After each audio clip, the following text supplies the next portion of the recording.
This is about MOliver.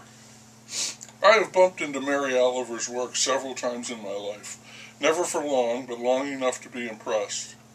She is a poet and has a Pulitzer Prize to prove it.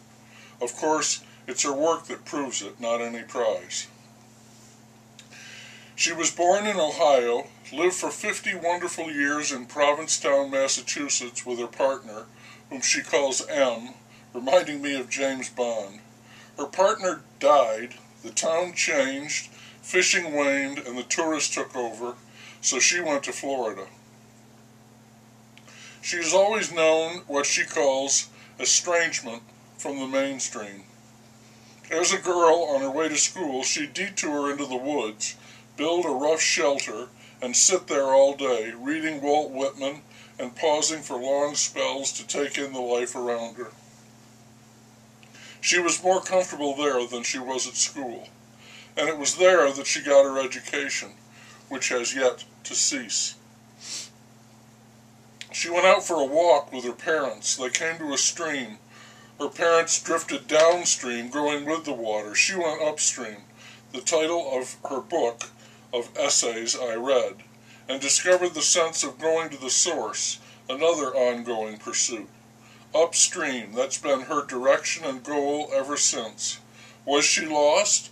If this is lost, she wrote, let us all be lost always. MOliver reminds me of Leonardo da Vinci, in that she has scintillating powers of observation.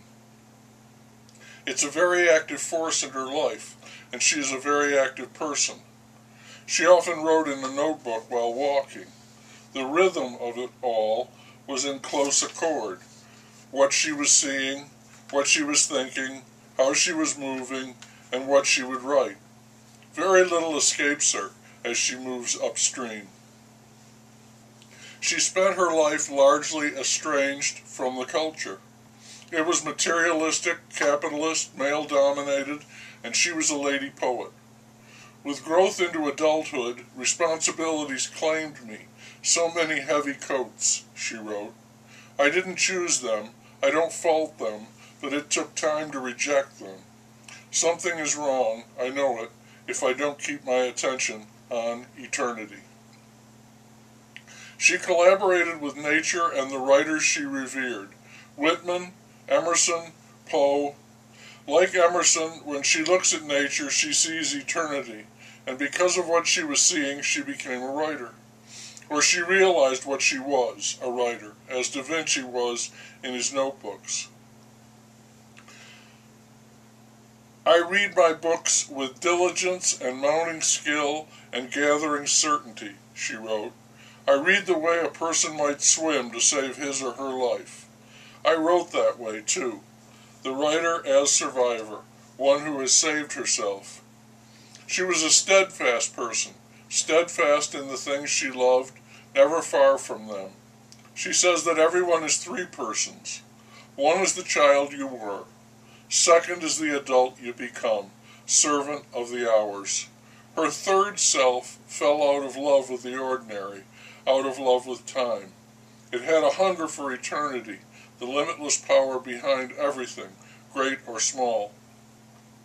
The work itself is the adventure, she says, and no artist could go about this work, or would want to, with less than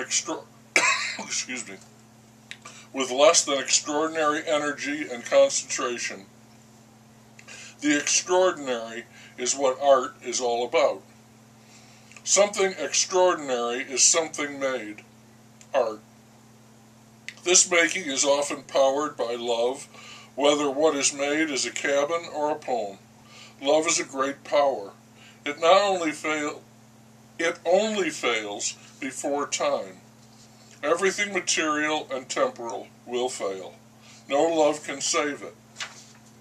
It was Poe who looked into heaven and saw nothing, looked into hell, nothing there either.